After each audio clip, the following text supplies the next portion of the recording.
اعوذ باللہ من الشیطان الرجیم بسم اللہ الرحمن الرحیم۔ حضرت عمر رضی اللہ تعالیٰ عنہ کے وسط طلب کرنے پر تنبیہ اور حضور صلی اللہ علیہ وسلم کی گزر کی حالت۔ بیویوں کی بعض زیادتیوں پر ایک مرتبہ حضور صلی اللہ علیہ وسلم نے قسم کھا لی کہ 1 مہینے تک ان کے پاس نہ جاؤں گا تاکہ ان کو تنبیہ ہو، اور علیحدہ ایک اوپر حجرے میں قیام فرمایا تھا۔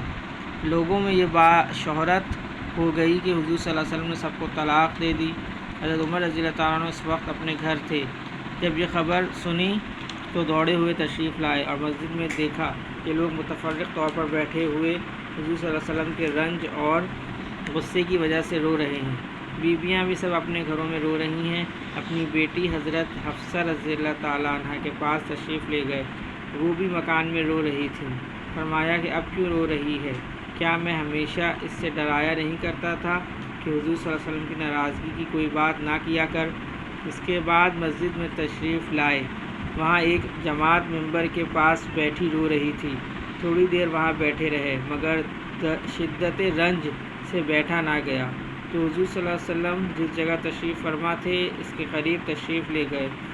حضرت رباح رضی اللہ تعالیٰ عنہ ایک غلام کے ذریعے سے جو دوباری کے زینے پر پاؤں لٹکائے بیٹھے تھے، اندر حاضری کی اجازت چاہی۔ انہوں نے حاضر خدمت ہو کر حضرت عمر رضی اللہ تعالیٰ عنہ کے لیے اجازت مانگی مگر حضور صلی اللہ علیہ وسلم نے سکوت فرمایا کہ کوئی جواب نہ دیا۔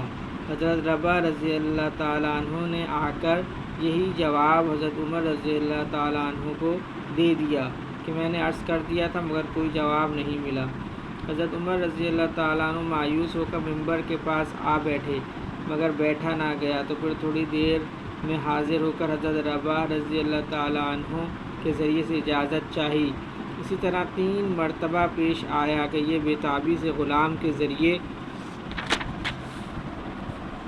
اجازت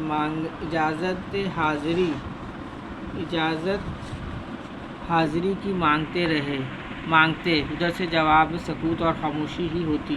تیسری مرتبہ جب لوٹنے لگے تو حضرت رباح رضی اللہ تعالیٰ عنہ نے آواز دی اور کہا کہ تمہیں حاضری کی اجازت ہو گئی۔ حضرت عمر رضی اللہ تعالیٰ عنہ حاضر خدمت ہوئے تو دیکھا کہ حضور اقدس صلی اللہ علیہ وسلم ایک بوریے پر لیٹے ہوئے ہیں جس پر کوئی چیز بچھی ہوئی نہیں ہے۔ اس کی وجہ سے جسم اطہر پر بوریے کے نشان بھی ابھر آئے ہیں۔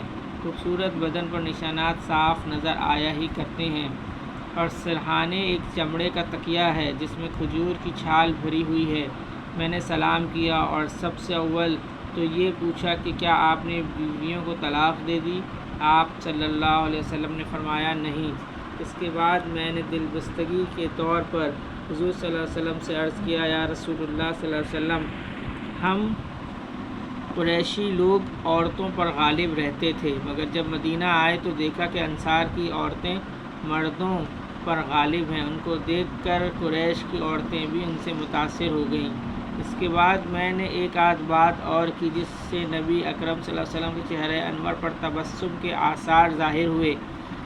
میں نے دیکھا کہ گھر کا کل سامان یہ تھا: 3 چمڑے بغیر دباغت دیے ہوئے اور 1 مٹھی جو ایک کونے میں پڑے ہوئے تھے۔ میں نے ادھر نظر دوڑا کر دیکھا تو اس کے سوا کچھ نہ ملا۔ میں دیکھ کر رو دیا۔ حضور صلی اللہ علیہ وسلم نے فرمایا کہ کیوں رو رہے ہو؟ میں نے عرض کیا، یا رسول اللہ صلی اللہ علیہ وسلم، کیوں نہ روؤں کہ یہ بوریے کے نشانات آپ کے بدن مبارک پر پڑ رہے ہیں اور گھر کی کل کائنات یہ ہے جو میرے سامنے ہے۔ پھر میں نے عرض کیا کہ یا رسول اللہ صلی اللہ علیہ وسلم، دعا کیجئے کہ آپ صلی اللہ علیہ وسلم کی امت پر بھی وسعت ہو۔ یہ روم اور فارس بے دین ہونے کے باوجود اللہ تعالیٰ کی عبادت نہیں کرتے، ان پر تو یہ وسعت، یہ قیصر و کسریٰ تو باغوں اور نہروں کے درمیان ہوں، اور آپ اللہ کے رسول اور اس کے خاص بندے ہو کر یہ حالت۔ نبی اکرم صلی اللہ علیہ وسلم تکیہ لگائے ہوئے لیٹے تھے۔ حضرت عمر رضی اللہ تعالیٰ عنہ کی یہ بات سن کر بیٹھ گئے اور فرمایا کہ عمر، کیا اب تک اس بات کے اندر شک میں پڑے ہو؟ سنو، آخرت کی وسعت دنیا کی وسعت سے بہت بہتر ہے۔ ان کفار کو طیبات اور اچھی چیزیں دنیا میں مل گئیں اور ہمارے لیے آخرت میں ہیں۔ حضرت عمر رضی اللہ تعالیٰ عنہ نے عرض کیا یا رسول اللہ صلی اللہ علیہ وسلم میرے لیے استغفار فرمائیں کہ واقعی میں نے غلطی کی۔ قائد میں حضرت فرماتے ہیں یہ دین اور دنیا کے بادشاہ اور اللہ کے لاڈلے رسول صلی اللہ علیہ وسلم کا طرز عمل ہے کہ بوریے پر کوئی چیز بھی بچھی ہوئی نہیں، نشانات بدن پر پڑے ہوئے ہیں، گھر کے ساز و سامان کا حال بھی معلوم ہو گیا۔ اس پر ایک شخص نے دعا کی درخواست کی تو تنبیہ فرمائی۔ حضرت عائشہ رضی اللہ تعالی عنہا سے کسی نے پوچھا تھا کہ آپ کے گھر میں حضور صلی اللہ علیہ وسلم کا بستر کیا تھا؟ فرمایا کہ ایک چمڑے کا تھا جس میں کھجور کی چھال بھری ہوئی تھی۔ حضرت حفصہ رضی اللہ تعالی عنہا سے بھی کسی نے پوچھا کہ آپ کے گھر حضور صلی اللہ علیہ وسلم کا بستر کیسا تھا؟ فرمایا کہ ایک ٹاٹ تھا جس کو دوہرا کر حضور صلی اللہ علیہ وسلم کے نیچے بچھا دیتی تھی۔ ایک روز مجھے خیال ہوا کہ اگر اس کو چوہرا کر کے بچھاؤں تو زیادہ نرم ہو جائے، چنانچہ میں نے بچھا دیا۔ حضور صلی اللہ علیہ وسلم نے صبح کو فرمایا کہ رات کیا بچھا دیا تھا؟ ہم نے عرض کیا کہ وہی ٹاٹ تھا، اس کو چوہرا کر دیا تھا۔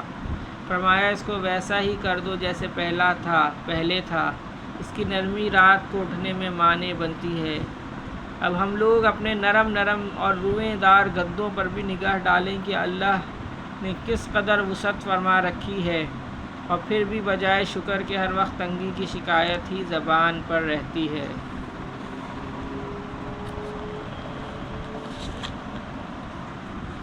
فضائل قرآن میں سے ہے، فضالہ بنت عبید نے حضور اقدس صلی اللہ علیہ وسلم سے نقل کیا ہے کہ حق تعالی شانہ قاری کی آواز کی طرف اس شخص سے زیادہ کان لگاتے ہیں جو اپنے گانے والی باندی کا گانا سن رہا ہو۔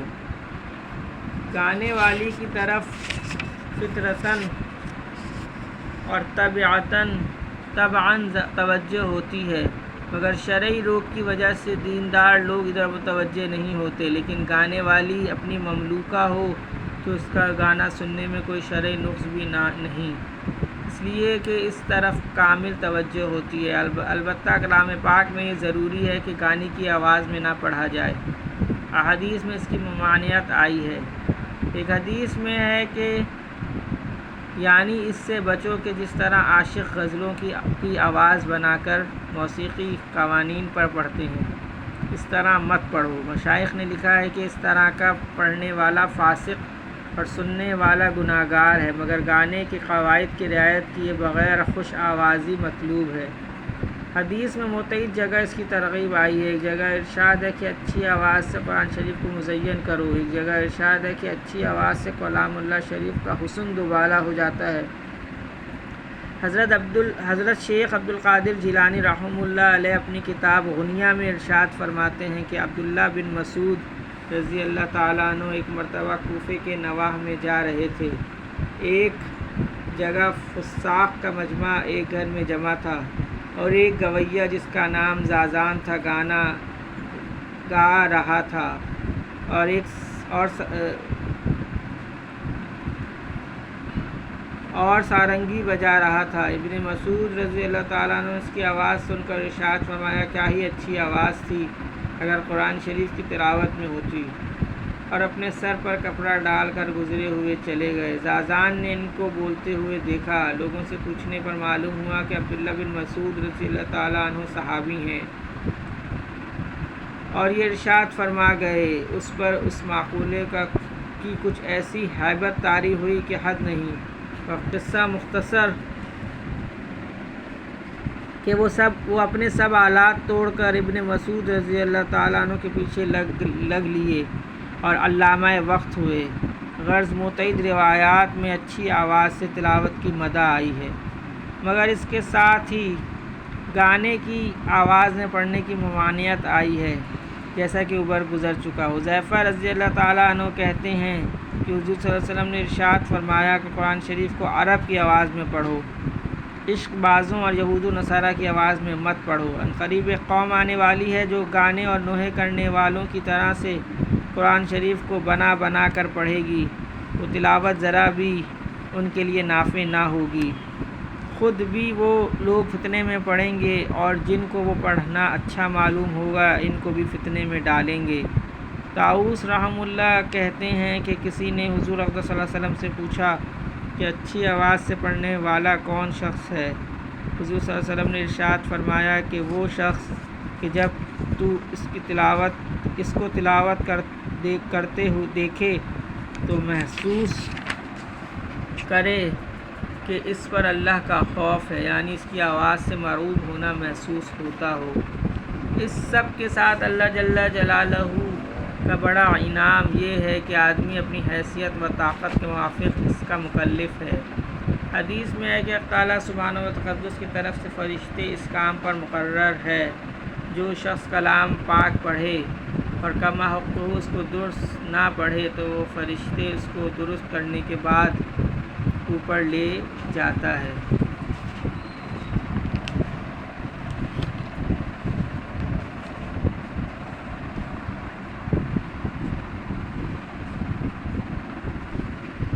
فضائل نماز میں سے حضور اکرم صلی اللہ علیہ وسلم کا ارشاد ہے کہ جس گاؤں یا جنگل میں 3 آدمی ہوں اور وہاں با جماعت نماز نہ ہوتی ہو تو ان پر شیطان مسلط ہو جاتا ہے، اس لیے کہ جماعت کو ضروری سمجھو۔